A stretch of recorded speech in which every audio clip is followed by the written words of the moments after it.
Okay, so today we have Jim Croce, and I'll have to say I love you in a song. Now, Jim Croce is one of my favorite artists to come back to, one of the greatest artists I've found through the channel. And I mean, I've been in my feelings, I guess I would say. The last month and a half has been rough. I mean, my God. And I've just been thinking, I got to come back to Jim Croce. The videos don't do as well as others, but at the same point, I don't really do this for money. I just do it to listen to the music. So anyway, let's get into this. Talk about it after.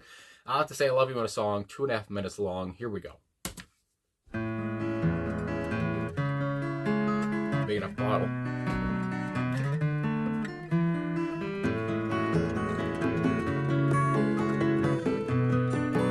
A little percussion. Well, I know it's kinda late. I hope I didn't wake you, but what I've gotta say can't wait. I know you'd understand. Every time I tried to tell you, the words just came out wrong. So I have to say I love you in a song. Yeah, I know it's kinda strange. Every time I'm near you, I just run out of things to say. I know you'd understand. Every time I tried to tell you, the words just came out wrong. So I'll have to say I love you in a song.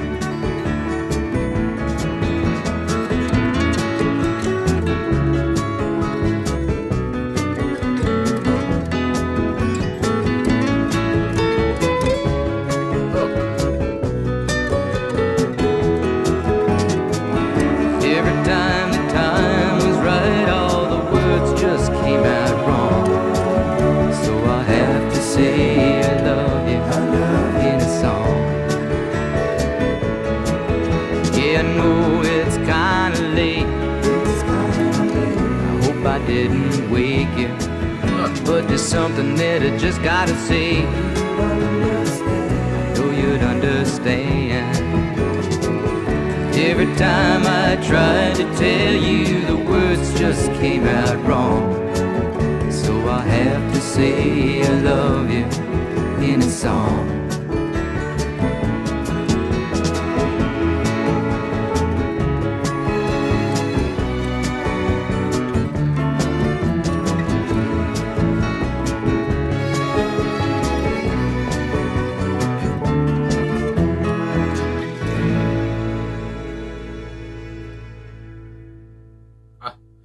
I mean, beautiful. I'll have to say I love you in a song by Jim Croce. Like I said before we got into it, only 2.5 minutes long, and yeah, so short and sweet and to the point, very much so. And searching up the song before coming into this, because I always like to know a little bit about the song and what it what it is about before I react to it. Just to see that apparently this came about because Jim got in an argument with his wife Ingrid, and instead of arguing, I guess, and continuing on their fighting or whatever, he went downstairs, at least from her account, and he went downstairs and he wrote this song. And I just have to say that off the top, because that's what the song, it kind of feels like. And I mean, if I didn't know about that, maybe it wouldn't feel like that. But just to know that he almost had to get this off of his chest. Obviously, a lot of couples fight. They argue, not physically. I would hope not. And you know, if that happens, it's probably a toxic relationship. But you know, people argue and they quarrel and all that stuff. And I like how in Jim's world, you know, it seemed like he always, at least again from Ingrid's point of view, he wouldn't like to continue on. He didn't like confrontation. And instead of continuing on or whatever, he got his feelings out in a song. And that's how it came out to me here. Just the way that these words fall into each other, you know, fall into the next one. These lines work so well together. That chorus just has such a lovely meaning to it. And again, it seems like he really had to get this off of his chest. You know, even though they had an argument, obviously his feelings haven't changed. It doesn't mean he doesn't love her. It's just beautiful. And again, I always feel like, because again, this was released in 1974, of course, after Jim passed away. And I always feel like I'm on like the verge of tears when I listen to a Jim Croce song, because I just think about how he was only 30 when he passed away, and now again, just from what I've heard and all that stuff, I mean, his wife is a pretty good source. That he was a great husband, and he would have been. He was a great father. Of course, he didn't get to see AJ grow up and see who he became and all that stuff. So again, it's just so sad to me every time. And I always sound like a broken record, but yeah, it's just I'm always just like on the brink of tearing up or something when I listen to Jim and when I listen to him pour his heart out here to his wife. I love how he had songs like this and a song like Time in a Bottle or Operator, where they're so sad and he sounds so emotional and all that stuff. But then he also, of course, he has songs like You Don't Mess Around with Jim, where he can be funny and all that. So anyway, he had different sides to him, and it always worked. And his voice here, again, it's always so warm. It's so inviting. The guitar work here, lead acoustic guitar from Maury Muehlheising, again, is always so perfect. It always complements Jim's voice so well. All the intricacies that Maury was doing here, and again, they just fit each other so well. I mean, he was the missing piece for Jim when Jim, I believe, again, from what I've heard, Jim was trying to find success, and then he gets put together with Maury, and they were just a great little combo. And again, of course, Maury passed away too with him. I always, got to mention that too. That two great minds just gone in an instant. But anyway, to talk about again with that song and just how warm and inviting and passionate it is, that all comes across because again, he's talking literally to his wife, the love of his life, and again, I just love how he kind of just walked away from the situation, wrote this song, and from what she said too, reading a quote, he woke her up the next morning with the song, and that's just so lovely. That's just so beautiful. Again, it's just what a man. And what a guy who was so intact with his feelings and I guess again didn't know how to communicate his words right. And I'd imagine he told Ingrid that he loved her a lot, but at the same point, when you put it in a song and you communicate with a song, it's just even more beautiful and it's even more poetic. And it's just what a pretty little thing, out of a bad thing, an argument, and it created such a timeless song though. So yeah, anyway, and again, I talked about Maury and I talked about Jim, but I also want to mention the drums here, which are very soft within themselves. Again, percussion, very soft too, which you could really hear off the get-go underneath that guitar work.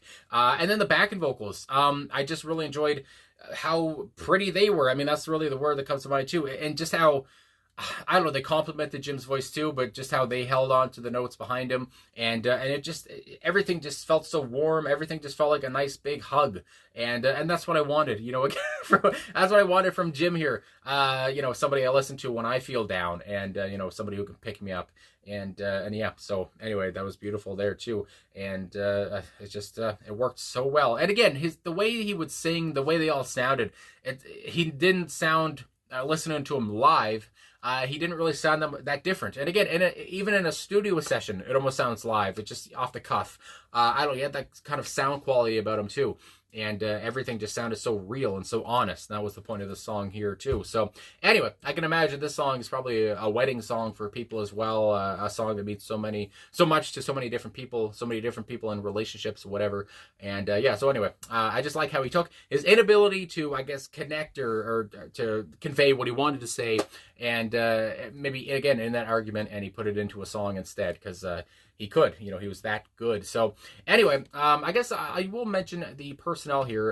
It's kind of hard to list them all because I'm just looking at the album here of I Got a Name. But of course, would you believe it, Jim Croce is on lead vocals here. My God. And on drums here, we have Gary Chester on, this is apparently the only song he was on here was I'll Have to Say I Love You in a Song. But I loved his kind of soft, minimal work, I would say, and how kind of great he sounded there. Also percussion. George Devins was on percussion. I mentioned that a little bit there too. I really enjoyed that part underneath the guitar work again. And if I can follow along here, my goodness, Joe Macho. Great last name, is on bass guitar on this track here. And again, everything fits so well underneath his voice. The bass work was there, but it wasn't like too prominent, I guess, in a way.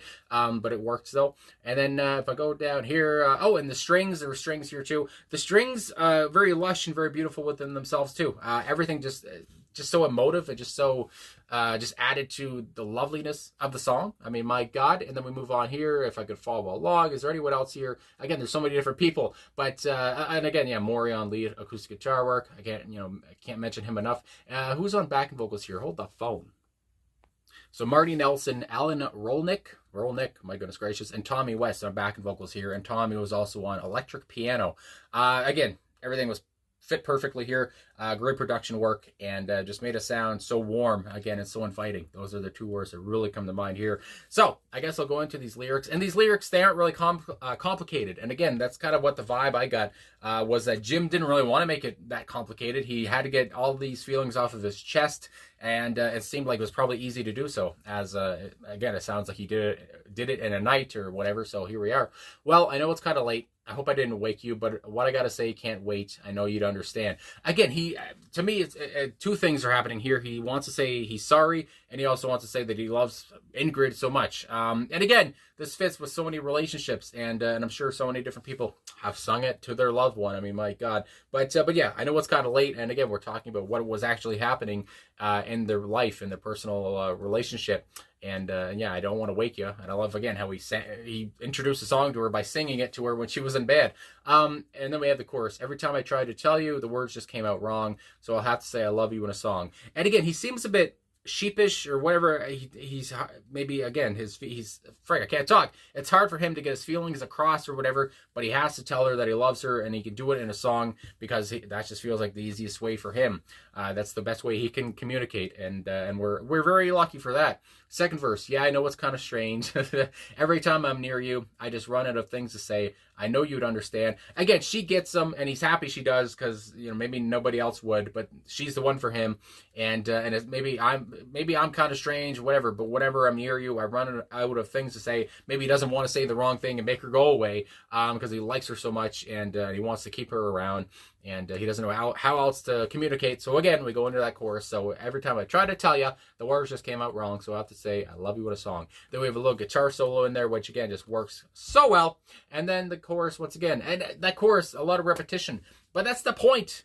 He's trying to get this point across. He wants to convey this message. I love you so much. I hope, you understand that. And then the last verse here. Yeah, I know it's kind of late. It's kind of late. Hope I didn't wake you. But there's something I just got to say. Got to get off my chest. I can't wait. Again, as in the way that he told her about this and sang it to her so early in the morning. Everything about the song fits perfectly because it was real life. And that's how he really felt. And he had to get all this off of his chest and sing it to her just to know that she means so much to him. And then the chorus finishes it off there too. So I have to say I love you in a song. And obviously, I don't think Ingrid would have regrets. Again, every couple fights, but I can't imagine, you wouldn't know what argument would be your last, or what I love you would be your last, as Jim was on the road so many times. And yeah. And I guess as well, from what I've read too, I forgot to mention this earlier, what the hell, if anyone's still watching at this point. I guess Ingrid, he didn't want to tell Ingrid about a film crew, I guess of like 15 people were coming to the house. And Ingrid was finally happy to see Jim because he was on the road for so long. And she thought they were just going to have a nice little time. But then again, yeah, the film crew came along and she was like, what the hell? You didn't tell me about this. And again, it seems like he didn't want to tell her because he knew she'd be like, well, what the hell? She would get angry. And, she just wanted to look forward to having time with him. And he was just trying to, I guess, probably, again, make ends meet in that way. A film crew coming along, following him, I guess. And, yeah, so anyway, and she kind of got mad. That's what she got mad at him for.